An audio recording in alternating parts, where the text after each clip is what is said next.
दोस्तों नमस्कार। आपके अपने YouTube चैनल बातें साहित्यिकी पर आप सभी का एक बार पुनः हार्दिक स्वागत।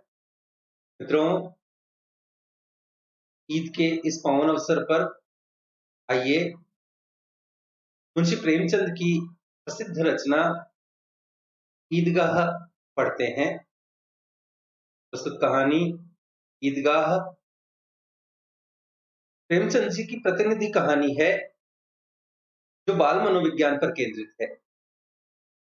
उत्साह से युक्त त्योहार ईद को केंद्र में रखकर लिखी गई है। इस कहानी में प्रेमचंद जी ने ग्रामीण मुस्लिम जीवन को बहुत ही सरल तथा सुरुचिपूर्ण ढंग से रेखांकित किया है।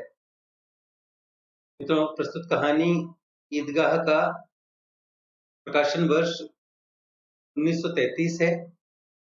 यह कहानी 80-90 वर्ष पूर्व भारत के मुस्लिम ग्रामीण क्षेत्र को लक्ष्य करके लिखी गई थी, किंतु वह आज भी नई कहानी प्रतीत होती है। ऐसा प्रतीत होता है मानो यह आज लिखी गई हो। जिस तरह से इस कहानी में मुस्लिम परिवार और मुस्लिम ग्राम का उल्लेख है, गरीबी का उल्लेख है, वह आज भी विद्यमान है। हाँ, यह बात अलग है कि कुछ कमी अवश्य आई है। कहानी में सजीव वातावरण है। प्रेमचंद जी जो कुछ भी कहना चाहते हैं, एक वातावरण बनाते हुए कहते हैं और आगे बढ़ जाते हैं, चाहे वह मेले का वातावरण हो या फिर मेले के मार्ग का वातावरण। मित्रों, प्रस्तुत कहानी भाषिक दृष्टि से पठनीय कहानी है। छोटे छोटे संवाद, सरस कथोपकथन, मुहावरों का उचित प्रयोग, प्रसंगानुकूल भाषा और अनुकूल शब्दावली का प्रयोग, ये सभी इस कहानी की भाषिक विशेषताएं हैं। कुछ मुहावरे देखें, जैसे मुंह चुराना, उल्लू बनाना, जी चुराना, नानी मरना, छक्के छूटना आदि। इन सभी मुहावरों से भाषा प्रभावशाली और सरस बन गई है। वहीं प्रगल्भ, विध्वंस, दृष्टि आदि तत्सम शब्द, पदहवास, वजू, सीजी, जद्दा, नेमत, रमजान, ईदगाह, रोजा आदि उर्दू के शब्द। साथ ही साथ लेखक ने कुछ ऐसे वाक्यों का भी प्रयोग किया है जिससे भाषा तो सजीव हुई है, लेखक के प्रयोजन को भी सजीवता प्राप्त हुई है और भाषा भी हृदयग्राही बन गई है। जैसे, उन्हें क्या खबर कि चौधरी आज आंखें बदल ले तो यह सारी ईद मुहर्रम हो जाए, और उनकी अपनी जेबों में तो कुबेर का धन भरा हुआ है। मित्रों, इस दृष्टि से कहानी की भाषा बहुत ही मधुर हो गई है। हिंदी और उर्दू के शब्दों के प्रयोग से भाषा में सरसता आ गई है। लेखक जो कहना चाहते हैं उस बात को कहने में भाषा सहायक सिद्ध हुई है। प्रस्तुत कहानी के शीर्षक की यदि बात की जाए तो इस कहानी का शीर्षक ईदगाह सार्थक शीर्षक है, क्योंकि कहानी में लगभग सारा अंश ईदगाह जाने, ईदगाह से आने, ईदगाह के आसपास लगे मेले आदि, इस सारे के सारे इसी पर केंद्रित हैं, इसी शीर्षक पर केंद्रित हैं, और इसलिए ईदगाह नामक शीर्षक प्रासंगिक है। इस कहानी का मूल उद्देश्य बाल मनोविज्ञान को रेखांकित करना है। इस उद्देश्य को पाठक तक पहुंचाने में प्रेमचंद जी पूर्णतः समर्थ सिद्ध हुए हैं। दूसरा उद्देश्य गरीबी और अमीरी को रेखांकित करना है। अमीना और हामिद जिस तरह से गरीबी के शिकार हैं, उसी तरह आज भी लोग गरीबी से पीड़ित हैं। लोग इससे उबर नहीं पाए हैं। आज भी कुछ लोग ऐसे हैं जो रोटियों के लिए मोहताज हैं। गरीबी हो या अमीरी, हमें सदैव समान स्थिति में रहना चाहिए, समस्थिति में रहना चाहिए। हामिद पर गरीबी का असर नहीं होता, वह हमेशा प्रसन्न रहता है। हमें भी हामिद की तरह खुश रहना चाहिए। तो आइए मित्रों, पढ़ते हैं मुंशी प्रेमचंद जी की प्रतिनिधि कहानी ईदगाह। रमजान के पूरे 30 रोजों के बाद ईद आई है। कितना मनोहर, कितना सुहावना प्रभाव है। वृक्षों पर अजीब हरियाली है, खेतों में कुछ अजीब रौनक है, आसमान पर कुछ अजीब लालिमा है। आज का सूर्य देखो, कितना प्यारा, कितना शीतल है, यानी संसार को ईद की बधाई दे रहा है। गांव में कितनी हलचल है, ईदगाह जाने की तैयारियां हो रही हैं। किसी के कुर्ते में बटन नहीं है, पड़ोस के घर में सुई धागा लेने दौड़ा जा रहा है। किसी के जूते कड़े हो गए हैं, उनमें तेल डालने के लिए तेली के घर भागा जाता है। जल्दी जल्दी बैलों को सानी पानी दे दें, ईदगाह से लौटते लौटते दोपहर हो जाएगी। 3 कोस का पैदल रास्ता, फिर सैकड़ों आदमियों से मिलना भेंटना, दोपहर के पहले लौटना असंभव है। लड़के सबसे ज्यादा प्रसन्न हैं। किसी ने एक रोजा रखा है, वह भी दोपहर तक, किसी ने वह भी नहीं, लेकिन ईदगाह जाने की खुशी उनके हिस्से की चीज है। रोजे बड़े बूढ़ों के लिए होंगे, उनके लिए तो ईद है। रोज ईद का नाम रटते थे, आज वह भी आ गई। अब जल्दी पड़ी है कि लोग ईदगाह क्यों नहीं चलते। इन्हें गृहस्थी की चिंताओं से क्या प्रयोजन। सवैयों के लिए दूध और शक्कर घर में है या नहीं, इनकी बला से ये तो सवैयां खाएंगे। वह क्या जाने कि अब्बा जान क्यों बदहवास चौधरी कायम अली के घर दौड़े जा रहे हैं।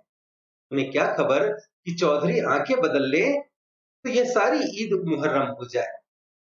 मित्रों, भाषा की दृष्टि से इस पंक्ति पर यदि विचार किया जाए, आंखें बदल लेना मुहावरा है। इसका अर्थ है पहले जैसा भाव न होना, पहले जैसा संबंध न रखना, और ईद मुहर्रम हो जाए। अर्थात मुस्लिम समाज के 2 त्योहारों का यहाँ पर जिक्र करते हुए खुशी और दुख को दिखाया गया है। ईद जहाँ खुशियां लेकर आती है, वहीं मुहर्रम गमी में मनाया जाता है, दुख में मनाया जाता है। लेखक कहना चाहते हैं कि सारी खुशियां दुख में बदल जाए यदि चौधरी आंखें बदल ले। उनकी अपनी जेबों में तो कुबेर का धन भरा हुआ है, बार बार जेब से अपना खजाना निकाल कर गिनते हैं और खुश होकर फिर भर लेते हैं और खुश होकर फिर रख लेते हैं। महमूद गिनता है, 1, 2, 10, 12, उसके पास 12 पैसे हैं। मोहसिन के पास 1, 2, 3, 8, 9, 15 पैसे हैं। इन्हीं अनगिनती पैसों में अनगिनती चीजें लाएंगे, खिलौने, मिठाइयां, बिगुल, गेंद और जाने क्या क्या। और सबसे ज्यादा प्रसन्न है हामिद। वह 4-5 साल का गरीब सूरत दुबला पतला लड़का, जिसका बाप गत वर्ष हैजे की भेंट हो गया था और माँ न जाने क्यों पीली होती होती एक दिन मर गई। किसी को पता क्या बीमारी है, कहती तो कौन सुनने वाला था। दिल पर जो कुछ बीतती थी वह दिल में ही सहती थी, और जब न सहा गया तो संसार से विदा हो गई। अब हामिद अपनी बूढ़ी दादी अमीना की गोद में सोता है और उतना ही प्रसन्न है। उसके अब्बा जान रुपए कमाने गए हैं, बहुत सी थैलियां लेकर आएंगे। अम्मी जान अल्लाह मियाँ के घर से उसके लिए बड़ी अच्छी अच्छी चीजें लाने गई है, इसलिए हामिद प्रसन्न है। आशा तो बड़ी चीज है, और फिर बच्चों की आशा, उनकी कल्पना तो राई का पर्वत बना लेती है। हामिद के पांव में जूते नहीं है, सिर पर एक पुरानी धुरानी टोपी है जिसका गोटा काला पड़ गया है, फिर भी वह प्रसन्न है। जब उसके अब्बा जान थैलियां और अम्मी जान नियामतें लेकर आएंगी तो वह दिल से अरमान निकाल लेगा। तब देखेगा मोहसिन, नूरे और सम्मी कहां से उतने पैसे निकालेंगे। अभागिन अमीना अपनी कोठरी में बैठी रो रही है। आज ईद का दिन, उसके घर में दाना नहीं। आज आबिद होता तो क्या इसी तरह ईद आती और चली जाती। इस अंधकार और निराशा में वह डूबी जा रही है। किसने बुलाया था इस निगोड़ी ईद को। इस घर में उसका काम नहीं, लेकिन हामिद, उसे किसी के मरने जीने से क्या मतलब।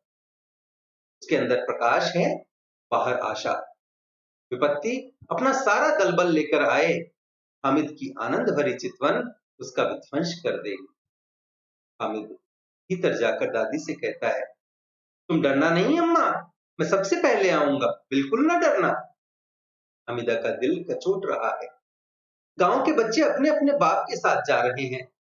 हामिद का बाप अमीना के सिवा और कौन है। उसे कैसे अकेले में ले जाने दे। उस भीड़ भाड़ से बच्चा कहीं खो जाए तो क्या हो। नहीं, अमीना उसे यूं न जाने देगी।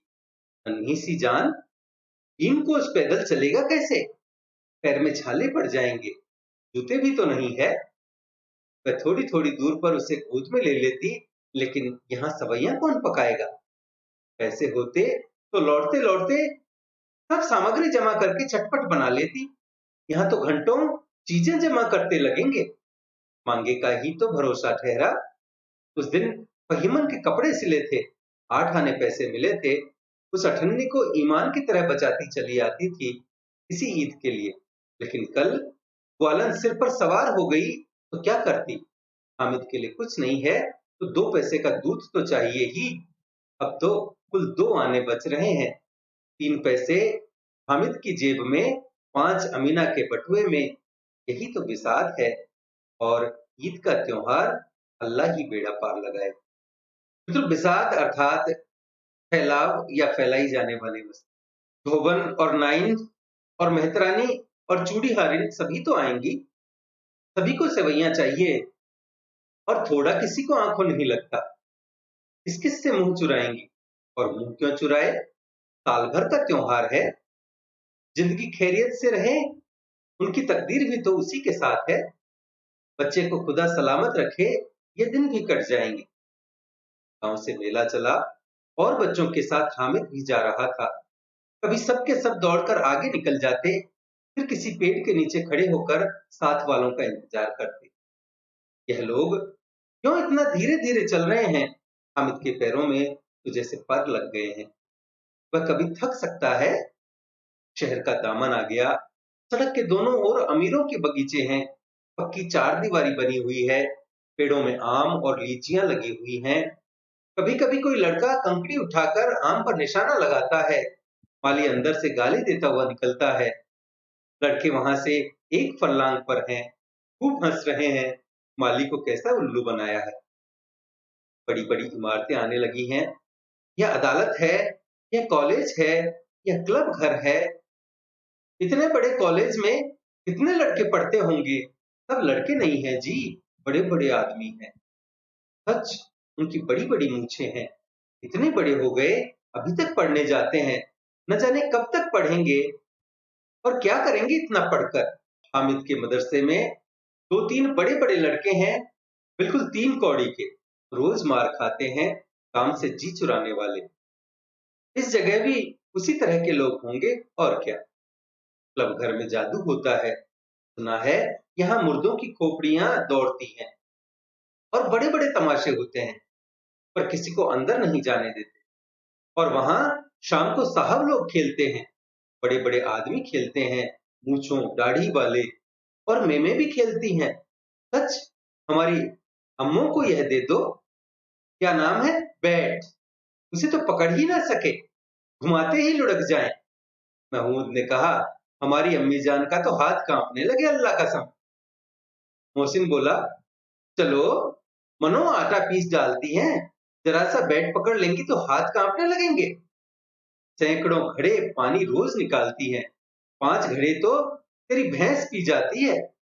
किसी मैम को 1 घड़ा पानी भरना पड़े तो आंखों तक अंधेरी आ जाए।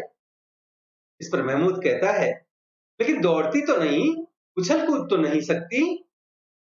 तो मोहसिन कहता है, हाँ, उछल कूद तो नहीं सकती, लेकिन उस दिन मेरी गाय खुल गई थी और चौधरी के खेत में जा पड़ी थी। अम्मा इतनी तेज दौड़ी कि मैं उन्हें न पा सका। सच। आगे चले, हलवाइयों की दुकानें शुरू हुई। आज खूब सजी हुई थी। इतनी मिठाइयां कौन खाता? देखो ना, एक एक दुकान पर मनो होंगी। सुना है रात को जिन्नात आकर खरीद ले जाते हैं। अब्बा कहते थे कि आधी रात को एक आदमी हर दुकान पर जाता है और जितना माल बचा होता है वह तुलवा लेता है और सचमुच के रुपए देता है। बिल्कुल ऐसे ही रुपए। हामिद को यकीन ना आया। ऐसे रुपए जिन्नात को कहां से मिल जाएंगे? मोहसिन ने कहा, जिन्नात को रुपए की क्या कमी? जिस खजाने में चाहे चले आए। लोहे के दरवाजे तक उन्हें नहीं रोक सकते जनाब। आप हैं किस फेर में? हीरे जवाहरात तक उनके पास रहते हैं। जिससे खुश हो जाए उसे टोकरों जवाहरात दे दिए। अभी यहीं बैठे हैं, 5 मिनट में कलकत्ता पहुंच जाएं। हामिद ने फिर पूछा, जिन्नात बहुत बड़े बड़े होते हैं? मोहसिन कहता है, एक एक सिर आसमान के बराबर होता है जी। जमीन पर खड़े हो जाएं तो उसका सिर आसमान से जा लगे, मगर चाहे तो एक लोटे में घुस जाए। हामिद कहता है, लोग उन्हें कैसे खुश करते होंगे? कोई मुझे यह मंत्र बता दे तो एक जिन्न को खुश कर लूं। मोहसिन कहता है, अब यह तो न जानता, लेकिन चौधरी साहब के काबू में बहुत से जिन्नात हैं। कोई चीज चोरी हो जाए, चौधरी साहब उसका पता लगा देंगे और चोर का नाम बता देंगे। जुमराती का बछवा उस दिन खो गया था। 3 दिन हैरान हुए, कहीं न मिला। तब झक मारकर चौधरी के पास गया। चौधरी ने तुरंत बता दिया, मवेशी खाने में है, और वहीं मिला। जिन्नात आकर उन्हें सारे जहान की खबर दे जाते हैं। अब उसकी समझ में आया कि चौधरी के पास क्यों इतना धन है और क्यों उसका इतना सम्मान है। आगे चलें, यह पुलिस लाइन है। यहीं सब कांस्टेबल कवायद करते हैं। रिटर्न 5-4 रात को बेचारे घूम घूम कर पहरा देते हैं, नहीं चोरियां हो जाएं। मोहसिन ने प्रतिवाद किया, ये कांस्टेबल पहरा देते हैं, तभी तुम बहुत जानते हो। अजी हजरत, ये चोरी करते हैं। शहर के जितने चोर डाकू हैं, सब इनसे मोहल्ले में जाकर जागते रहो पुकारते हैं, तभी इन लोगों के पास इतने रुपए आते हैं। मेरे मामू एक थाने में कांस्टेबल हैं, 12 रुपया महीना पाते हैं, लेकिन 50 रुपए घर भेजते हैं। अल्लाह कसम, मैंने एक बार पूछा था कि मामू आप इतने रुपए कहाँ से पाते हैं? हंसकर कहने लगे, बेटा अल्लाह देता है। फिर आप ही बोले, हम लोग चाहें तो एक दिन में लाखों मार लाएं, हम तो इतना ही लेते हैं जिसमें अपनी बदनामी ना हो और नौकरी ना चली जाए। हामिद ने पूछा, ये लोग चोरी करवाते हैं तो कोई इन्हें पकड़ता नहीं? मोहसिन उसकी नादानी पर दया दिखाकर बोला, अरे पागल, इन्हें कौन पकड़ेगा? पकड़ने वाले तो यह लोग खुद हैं, लेकिन अल्लाह इन्हें सजा भी खूब देता है। हराम का माल हराम में जाता है। थोड़े ही दिन हुए, मामू के घर में आग लग गई। सारी लेई पूंजी जल गई, बर्तन तक ना बचा। कई दिन पेड़ के नीचे सोए, अल्लाह कसम पेड़ के नीचे। फिर न जाने कहां से 100 कर्ज लाए तो बर्तन हांडे आए। हामिद कहता है, 100 तो 50 से ज्यादा होते हैं। कहाँ 50, कहाँ 100? 50 एक थैली भर होता है, तो 2 थैलियों में भी ना आए। अब बस्ती घनी होने लगी। ईदगाह जाने वालों की टोलियां नजर आने लगी। एक से एक भड़कीले वस्त्र पहने हुए, कोई इक्के तांगे पर सवार, कोई मोटर पर। सभी इत्र में बसे, सभी के दिलों में उमंग। ग्रामीणों का यह छोटा सा दल अपनी विपन्नता से बेखबर, संतोष और धैर्य में मगन चला जा रहा था। बच्चों के लिए नगर की सभी चीजें अनोखी थीं। जिस चीज की ओर ताकते ताकते ही रह जाते, और पीछे से हॉर्न की आवाज होने पर भी न चेतते। हामिद तो मोटर के नीचे जाते जाते बचा। सहसा ईदगाह नजर आई। ऊपर इमली के घने वृक्षों की छाया है, नीचे पक्का फर्श है जिस पर जाजम बिछा हुआ है, और रोजेदारों की पंक्तियां एक के पीछे एक न जाने कहां तक चली गई है, पक्की जगत के नीचे तक, जहां जाजम भी नहीं है। नए आने वाले आकर पीछे की कतार में खड़े हो जाते हैं, आगे जगह नहीं है। यहाँ कोई धन और पद नहीं देखता, इस्लाम की निगाह में सब बराबर हैं। इन ग्रामीणों ने भी वजू किया और पिछली पंक्ति में खड़े हो गए। मित्रों, नमाज से पूर्व हाथ मुंह धोकर वजू किया जाता है। कितना सुंदर संचालन है, कितनी सुंदर व्यवस्था। लाखों सिर एक साथ सिजदे में झुक जाते हैं, फिर सब के सब एक साथ खड़े हो जाते हैं, एक साथ झुकते हैं और एक साथ खड़े हो जाते हैं, एक साथ खड़े हो जाते हैं, एक साथ झुकते हैं और एक साथ खड़े हो जाते हैं। कई बार यही क्रिया होती है, जैसे बिजली की लाखों बत्तियां एक साथ प्रदीप्त हों और एक साथ बुझ जाएं, और यही क्रम चलता रहे। इतना अपूर्व दृश्य था, जिसकी सामूहिक क्रियाएं, विस्तार और अनंतता हृदय को श्रद्धा, गर्व और आत्मानंद से भर देती थी। मानो भ्रातृत्व का एक सूत्र इन समस्त आत्माओं को एक लड़ी में पिरोए हुए है। मित्रों, यहाँ कहानी का पहला भाग समाप्त होता है। मित्रों, इस भाग में ईदगाह तक के रास्ते का वर्णन और ईदगाह आने के पश्चात नमाज की प्रक्रिया तक की चर्चा की गई है। दूसरे भाग में आगे बढ़ते हैं। नमाज खत्म हो गई, लोग आपस में गले मिल रहे हैं, तब मिठाई और खिलौने की दुकान पर धावा होता है। ग्रामीणों का यह दल इस विषय में बालकों से कम उत्साही नहीं है। यह देखो हिंडोला है, एक पैसा देकर चढ़ जाओ। कभी आसमान पर जाते हुए मालूम होंगे, कभी जमीन पर गिरते हुए। यह चरखी है, लकड़ी के हाथी, घोड़े, ऊंट छड़ों में लटके हुए हैं। एक पैसा देकर बैठ जाओ और 25 चक्करों का मजा लो। महमूद और मोहसिन, नूरे और सम्मी इन घोड़ों और ऊंटों पर बैठते हैं। हामिद दूर खड़ा है। 3 ही पैसे तो उसके पास हैं। अपने कोष का 1/3 जरा सा चक्कर खाने के लिए नहीं दे सकता।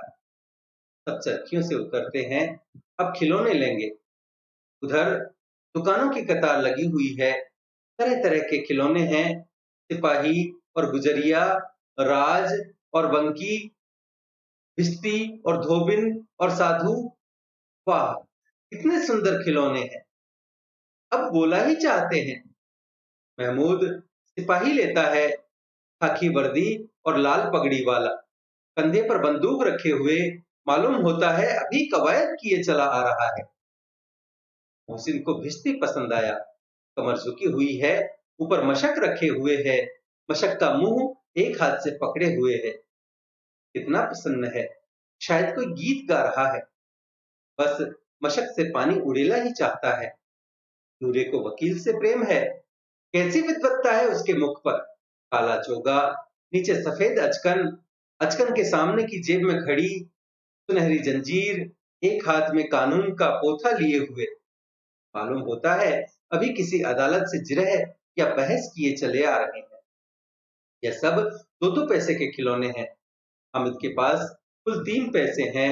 इतने महंगे खिलौने वह कैसे ले। खिलौना कहीं हाथ से छूट पड़े तो चूर चूर हो जाए, जरा पानी पड़े तो सारा रंग धुल जाए। ऐसे खिलौने लेकर वह क्या करेगा, किस काम के। मोहसिन कहता है, मेरा भिश्ती रोज पानी दे आएगा शाम सवेरे। महमूद कहता है, और मेरा सिपाही घर का पहरा दे देगा। कोई चोर आएगा तो फौरन बंदूक से फेर कर देगा। तो फेर कर देगा अर्थात फायर कर देगा, गोली चला देगा। और नूरे कहता है, और मेरा वकील खूब मुकदमा लड़ेगा। सम्मी कहता है, और मेरी धोबिन रोज कपड़े धोएगी। हामिद खिलौनों की निंदा करता है, मिट्टी ही के तो हैं, गिरे तो चकनाचूर हो जाएं। लेकिन ललचाई हुई आंखों से खिलौनों को देख रहा है और चाहता है कि जरा देर के लिए उन्हें हाथ में ले सकता। के हाथ अनायास ही लपकते हैं, लेकिन लड़के इतने त्यागी नहीं होते हैं, विशेषकर जब अभी नया शौक है। हामिद ललचता रह जाता है। खिलौनों के बाद मिठाइयां आती हैं। किसी ने रेवड़ियां ली हैं, किसी ने गुलाब जामुन, किसी ने सोहन हलवा। मजे से खा रहे हैं। हामिद बिरादरी से पृथक है। अभागे के पास 3 पैसे हैं, क्यों नहीं कुछ लेकर खाता। ललचाई आंखों से सबकी ओर देखता है। मोहसिन कहता है, हामिद रेवड़ी ले जा, कितनी खुशबूदार है। हामिद को संदेह हुआ, ये केवल क्रूर विनोद है। मोहसिन इतना उदार नहीं है, लेकिन यह जानकर भी वह उसके पास जाता है। मोहसिन दोने से एक रेवड़ी निकालकर हामिद की ओर बढ़ाता है। हामिद हाथ फैलाता है, मोहसिन रेवड़ी अपने मुंह में रख लेता है। महमूद, नूरे और सम्मी खूब तालियां बजा बजा कर हंसते हैं। हामिद खिसिया जाता है। मोहसिन कहता है, अच्छा अब की जरूर देंगे। हामिद, अल्लाह कसम ले जा। रखे रहो, क्या मेरे पास पैसे नहीं है। हामिद कहता है। सम्मी कहता है, 3 ही पैसे तो हैं, 3 पैसे में क्या क्या लोगे। महमूद कहता है, हमसे गुलाब जामुन ले जाओ। हामिद, मोहसिन बदमाश है। मिठाई कौन बड़ी नेमत है, किताब में इसकी कितनी बुराइयां लिखी हैं। इस पर मोहसिन कहता है, लेकिन दिल में कह रहे होंगे कि मिले तो खा लें, अपने पैसे क्यों नहीं निकालते। महमूद कहता है, हम समझते हैं इसकी चालाकी। जब हमारे सारे पैसे खर्च हो जाएंगे तो हमें ललचा ललचा कर खाएगा। मिठाइयों के बाद कुछ दुकानें लोहे की चीजों की, कुछ गिलट और कुछ नकली गहनों की। लड़कों के लिए यहाँ कोई आकर्षण न था। सब आगे बढ़ जाते हैं। हामिद लोहे की दुकान पर रुक जाता है। कई चिमटे रखे हुए थे। उसे ख्याल आया, दादी के पास चिमटा नहीं है। तवे से रोटियां उतारती हैं तो हाथ जल जाता है। अगर वह चिमटा ले जाकर दादी को दे दे तो वह कितना प्रसन्न होगी। फिर उसकी उंगलियां कभी न जलेंगी। घर में एक काम की चीज हो जाएगी। खिलौने से क्या फायदा, व्यर्थ में पैसे खराब होते हैं। जरा देर ही तो खुशी होती है, फिर तो खिलौने को कोई आंख उठाकर नहीं देखता।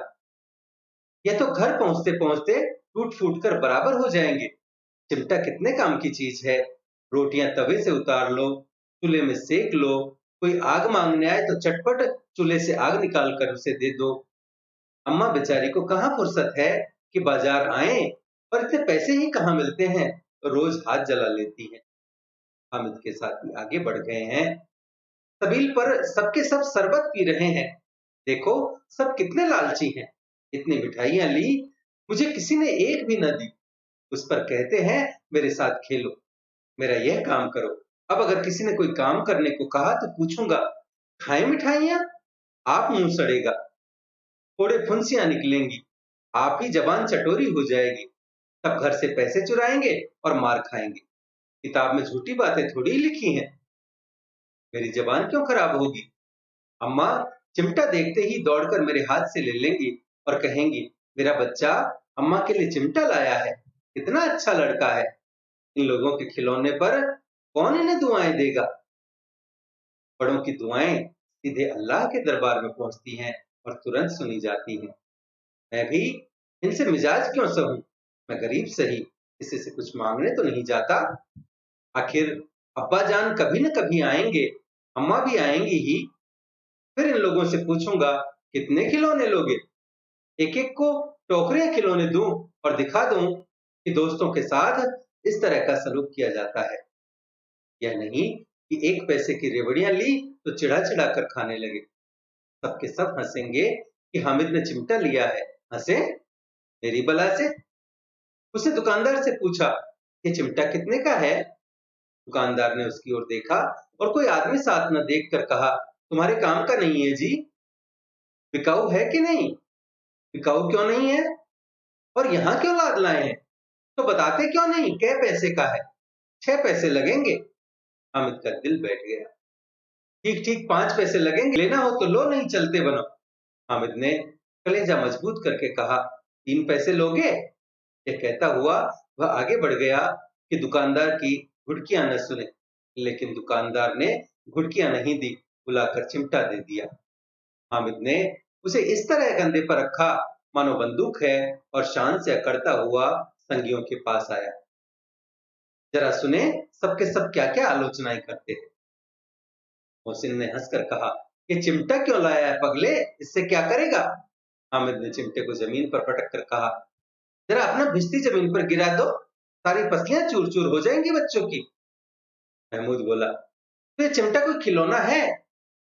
हामिद ने कहा, खिलौना क्यों नहीं है, अभी कंधे पर रखा बंदूक हो गई, हाथ में ले लिया फकीरों का चिमटा हो गया। चाहूं तो इससे मजीरे का काम ले सकता हूँ। एक चिमटा जमा दूं तो तुम लोगों के सारे खिलौनों की जान निकल जाए। तुम्हारे खिलौने कितना ही जोर लगाएं, मेरे चिमटे का बाल भी बांका नहीं कर सकते। मेरा बहादुर शेर है चिमटा। अम्मी ने खंजरी ली थी, प्रभावित होकर बोली, मेरी खंजरी से बदलोगे, 2 आने की है। हामिद ने खंजरी की ओर उपेक्षा से देखा। मेरा चिमटा चाहे तो तुम्हारी खंजरी का पेट फाड़ डाले। बस एक चमड़े की झिल्ली लगा दी, ढप ढप बोलने लगी। जरा सा पानी लग जाए तो खत्म हो जाए। मेरा बहादुर चिमटा आग में, पानी में, आंधी में, तूफान में बराबर डटा खड़ा रहेगा। चिमटे ने सभी को मोहित कर लिया। अब पैसे किसके पास धरे हैं। फिर मेले से दूर निकल आए हैं। 9 कब के बज गए। धूप तेज हो रही है, घर पहुंचने की जल्दी हो रही है। बाप से जिद भी करें तो चिमटा नहीं मिल सकता। हामिद है बड़ा चालाक, इसीलिए बदमाश ने अपने पैसे बचा रखे थे। अब बालकों के 2 दल हो गए हैं। मोहसिन, महमूद, सम्मी और नूरे एक तरफ हैं, हामिद अकेला दूसरी तरफ। शास्त्रार्थ हो रहा है। सम्मी तो विधर्मी हो गया, दूसरे पक्ष से जा मिला। लेकिन मोहसिन, महमूद और नूरे भी हामिद से 1-1, 2-2 साल बड़े होने पर भी हामिद के आघातों से आतंकित हो उठे हैं। उसके पास न्याय का बल है और नीति की शक्ति। एक और मिट्टी है, दूसरी ओर लोहा, जो इस वक्त अपने को फौलाद कह रहा है।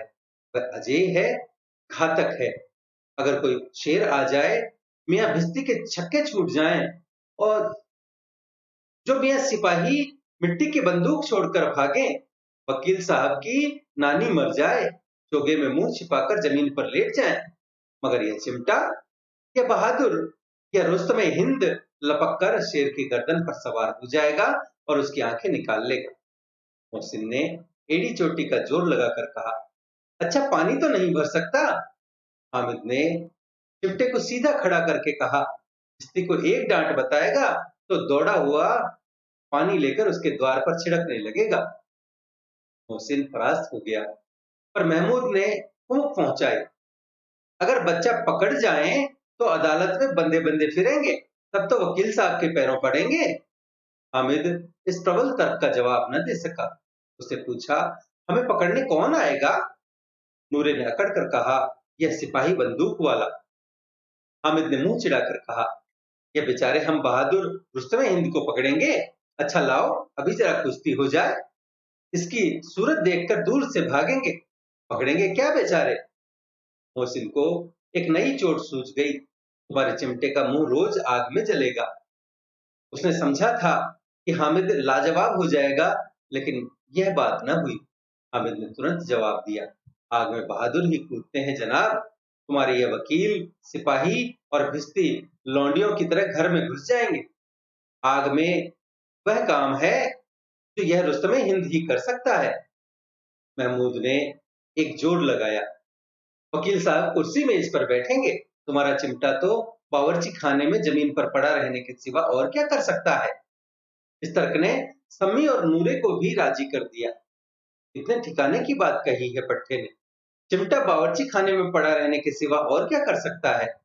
हामिद को कोई फड़कता हुआ जवाब न सूझा तो उसने धांधली शुरू की, मेरा चिमटा बावर्ची खाने में नहीं रहेगा।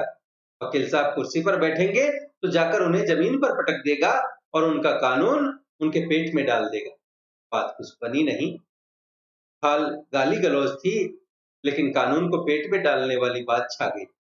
ऐसी छा गई कि तीनों सूरमा मुंह ताकते रह गए, मानो कोई ढेलचा कनकौआ किसी गंडे वाले कनकौवे को काट गया हो। कानून मुंह से बाहर निकलने वाली चीज है, उसको पेट के अंदर डाल दिया जाना बेतुकी सी बात होने पर भी कुछ नयापन रखती है। हामिद ने मैदान मार लिया, उसका चिमटा रुस्तमे हिंद है। अब इसमें मोहसिन, महमूद, नूरे, सम्मी किसी को भी आपत्ति नहीं हो सकती। विजेता को हारने वालों से जो सत्कार मिलना स्वाभाविक है, वह हामिद को भी मिला, और उन्हें 3-3, 4-4 आने पैसे खर्च किए पर कोई काम की चीज न ले सके। हामिद ने 3 पैसे में रंग जमा लिया। सच ही तो है, खिलौनों का क्या भरोसा, टूट फूट जाएंगे। हामिद का चिमटा तो बना रहेगा। परसों संधि की शर्तें तय होने लगी।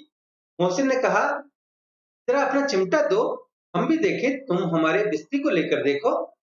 महमूद और नूरे ने भी अपने अपने खिलौने पेश किए। हामिद को इन शर्तों को मानने में कोई आपत्ति न थी। चिमटा बारी बारी से सबके हाथ में गया और उनके खिलौने बारी बारी से हामिद के हाथ में आए। कितने खूबसूरत खिलौने हैं। हामिद ने हारने वालों के आंसू पोंछे, मैं तुम्हें चिढ़ा रहा था। सच, ये चिमटा भला इन खिलौनों की क्या बराबरी करेगा? मालूम होता है अब बोले, अब बोले। लेकिन मोहसिन की पार्टी को इस दिलासे से संतोष नहीं होता। चिमटे का सिक्का खूब बैठ गया है, चिपका हुआ टिकट अब पानी से नहीं छूट रहा है। मोहसिन कहता है, लेकिन इन खिलौनों के लिए कोई हमें दुआ तो न देगा? महमूद कहता है, दुआ को लिए फिरते हो, उल्टे मार न पड़े। अम्मा जरूर कहेंगी कि मेले में यही मिट्टी के खिलौने मिले। हामिद को स्वीकार करना पड़ा कि खिलौनों को देखकर किसी की माँ इतनी खुश न होगी जितनी दादी चिमटे को देखकर होंगी। 3 पैसों ही में तो उसने सब कुछ करना था, और उन पैसों के इन उपायों पर पछतावे की बिल्कुल जरूरत न थी। फिर अब तो चिमटा रुस्तमे हिंद है और सभी खिलौनों का बादशाह। रास्ते में महमूद को भूख लगी, उसके बाप ने केले खाने को दिए। महमूद ने केवल हामिद को साझी बनाया। उसके अन्य मित्र मुंह ताकते रह गए। यह उस चिमटे का प्रसाद था। तो इसके साथ ही दूसरा भाग समाप्त होता है। कहानी के तीसरे भाग में प्रेमचंद जी लिखते हैं कि 11 बजे गांव में हलचल मच गई। मेले वाले आ गए। मोहसिन की छोटी बहन ने दौड़कर भिश्ती उसके हाथ से छीन लिया और मारे खुशी के जो उछली तो मियाँ भिश्ती नीचे आ रहे और सुरलोक से धारे। इस पर भाई बहन में मारपीट हुई। दोनों खूब रोए। उसकी अम्मा यह शोर सुनकर बिगड़ी और दोनों को ऊपर से दो दो चांटे और लगाए। मियाँ नूरे के वकील का अंत उनके प्रतिष्ठानुकूल इससे ज्यादा गौरवमय हुआ। वकील जमीन पर या ताक पर तो नहीं बैठ सकता, उसकी मर्यादा का विचार तो करना ही होगा। दीवार में खूंटियां गाड़ी गई, उन पर लकड़ी का एक पटरा रखा गया, पटरे पर कागज का कालीन बिछाया गया। वकील साहब राजा भोज की भांति सिंहासन पर विराजे। नूरे ने उन्हें पंखा झलना शुरू किया। अदालतों में खस की टट्टियां और बिजली के पंखे रहते हैं, क्या यहाँ मामूली पंखा भी ना हो? कानून की गर्मी दिमाग पर चढ़ जाएगी कि नहीं? बांस का पंखा आया और नूरे हवा करने लगे। मालूम नहीं पंखे की हवा से या पंखे की चोट से वकील साहब स्वर्गलोक से मृत्युलोक में आ रहे और उनकी माटी का चोला माटी में मिल गया। अर्थात वकील साहब वहां ऊपर खूंटी पर से नीचे गिर पड़े और मिट्टी में मिल गए, टूट फूट गए। फिर बड़े जोर शोर से मातम हुआ और वकील साहब की अस्थि घूरे पर डाल दी गई। अब रहा महमूद का सिपाही। उसे चटपट गांव का पहरा देने का चार्ज मिल गया। लेकिन पुलिस का सिपाही कोई साधारण व्यक्ति तो नहीं जो अपने पैरों चले या पालकी पर चलेगा। एक टोकरी आई, उसमें कुछ लाल रंग के फटे पुराने चिथड़े बिछाए गए, जिसमें सिपाही साहब आराम से लेटे। नूरे ने यह टोकरी उठाई और अपने द्वार का चक्कर लगाने लगे। उनके दोनों भाई सिपाही की तरह होने वाले जागते लहो पुकारते चलते हैं, मगर रात तो अंधेरी होनी चाहिए। नूरे को ठोकर लग जाती है, टोकरी उसके हाथ से छूटकर गिर पड़ती है और मियाँ सिपाही अपने बंदूक लिए जमीन पर आ जाते हैं और उनकी एक टांग में विकार आ जाता है, टांग टूट जाती है। महमूद को आज ज्ञात हुआ कि वह अच्छा डॉक्टर है। उसको ऐसा मरहम मिल गया है जिससे वह टूटी टांग को आनन फानन जोड़ सकता है। केवल गूलर का दूध चाहिए। गूलर का दूध आता है, टांग जवाब दे जाती है, शल्य क्रिया असफल हुई। अब उसकी दूसरी टांग भी तोड़ दी जाती है। अब कम से कम एक जगह आराम से बैठ तो सकता है। एक टांग से न तो चल सकता था न बैठ सकता था। अब वह सिपाही सन्यासी हो गया है, अपनी जगह पर बैठा बैठा पहरा देता है, कभी कभी देवता भी बन जाता है। उसके सिर पर झालदार साफा रच दिया गया है। अब उसका जितना रूपांतर चाहो कर सकते हो। कभी कभी तो उससे बाट का काम भी लिया जाता है। अब मियां हामिद का हाल सुनिए। अमीना उसकी आवाज सुनते ही दौड़ी और उसे गोद में उठाकर प्यार करने लगी। ऐसा उसके हाथ में चिमटा देखकर वह चौंकी। ये चिमटा कहाँ था? मैंने मोल लिया है। कै पैसे में? 3 पैसे दिए। मीना ने छाती पीट ली। ये कैसा बेसमझ लड़का है कि दोपहर हुआ, कुछ खाया न पिया, लाया क्या? चिमटा। सारे मेले में तुझे और कोई चीज न मिली तो ये लोहे का चिमटा उठा लाया? हामिद ने अपराधी भाव से कहा। तुम्हारी उंगलियां तवे से जल जाती थी, इसलिए मैंने इसे लिया। गुड़िया का क्रोध तुरंत स्नेह में बदल गया। और स्नेह भी वह नहीं जो प्रगल्भ होता है और अपनी सारी कसक शब्दों में बिखेर देता है। यह मूक स्नेह था, खूब ठोस रस और स्वाद से भरा हुआ। बच्चे में कितना त्याग, कितना सद्भाव और कितना विवेक है। दूसरों को खिलौने लेते और मिठाई खाते देखकर इसका मन कितना ललचाया होगा। इतना जब्त इससे हुआ कैसे? वहां भी इसे अपनी बुढ़िया दादी की याद बनी रही। अमीना का मन गदगद हो गया। और अब एक बड़ी विचित्र बात हुई, हामिद के चिमटे से भी विचित्र। बच्चे हामिद ने बूढ़े हामिद का पार्ट खेला था। बुढ़िया अमीना बालिका अमीना बन गई। वह रोने लगी, दामन फैलाकर हामिद को दुआएं देती जाती थी और आंसू की बड़ी बड़ी बूंदें गिराती जाती थी। हामिद इसका रहस्य क्या समझता? मित्रों, ईदगाह एक बाल मनोवैज्ञानिक कथा है।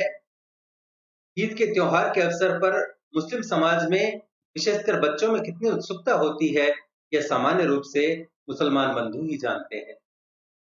30 दिनों के रमजान के महीने के बाद ईद सभी के लिए खुशियां लेकर आती है और सब आपस में गले मिलते हैं और अपने प्रियजनों को उपहार देते हैं। प्रेमचंद ने ईदगाह कहानी की रचना करके यह सिद्ध कर दिया है कि सच्चा साहित्यकार किसी धर्म या मजहब की बेड़ियों में नहीं जकड़ा रहता, उसके विचार उन्मुक्त और व्यापक होते हैं। मित्रों, इस कहानी का प्रमुख पात्र हामिद बहुत जागरूक व्यक्तित्व वाला लड़का है। वह जानता है कि उसकी दादी को चिमटे की बहुत जरूरत है, इसलिए वह मेले में फिजूल खर्चा न करके चिमटा लेना ही उचित समझता है। हामिद जब चिमटा लेकर आता है तो उसकी दादी बहुत गुस्सा होती है। तब हामिद अपराधी भाव से कहता है, तुम्हारी अंगुलियां तवे से जल जाती थी, इसलिए मैंने इसे ले लिया। तो यहाँ हामिद बूढ़े हामिद का रोल निभाता है और बूढ़ी अमीना ने बालिका का रोल निभाया। वह रोने लगी और दामन फैलाकर हामिद को दुआएं देने लगी। यह मूक स्नेह था, खूब ठोस रस और स्वाद से भरा हुआ। हामिद अपनी उम्र के अनुसार एक आम बच्चे की तरह भोला भी है। जब बच्चों के साथ जिन्नात का प्रसंग छिड़ा तो हामिद बड़े आश्चर्य से पूछता है, जिन्नात बहुत बड़े होते होंगे ना? इसी बात से अंदाजा लगाया जा सकता है कि भोलापन भी उसके चरित्र की एक विशेषता थी। मित्रों, प्रेमचंद ने हामिद के चरित्र में वो सारी विशेषताएं भर दी हैं जो एक मुख्य किरदार निभाने वाले के चरित्र में होनी चाहिए। अंत में कुल मिलाकर यही कहा जा सकता है कि कहानीकार ने आर्थिक विषमता के साथ साथ जीवन के आधारभूत यथार्थ को हामिद के माध्यम से सहज भाषा में पाठकों के दिलो दिमाग पर अंकित करने की अद्वितीय कोशिश की है। तो मित्रों, यह थी मुंशी प्रेमचंद की प्रतिनिधि कहानी ईदगाह। आशा है आपको यह कहानी पसंद आई होगी। इसे लाइक करें, अपने मित्रों के साथ साझा करें। पीडीएफ तथा अन्य सहायता के लिए हमसे टेलीग्राम पर जुड़ें और देखते रहें बातें साहित्य की। एक बार पुनः आप सभी मित्रों को ईद की हार्दिक शुभकामनाएं। धन्यवाद।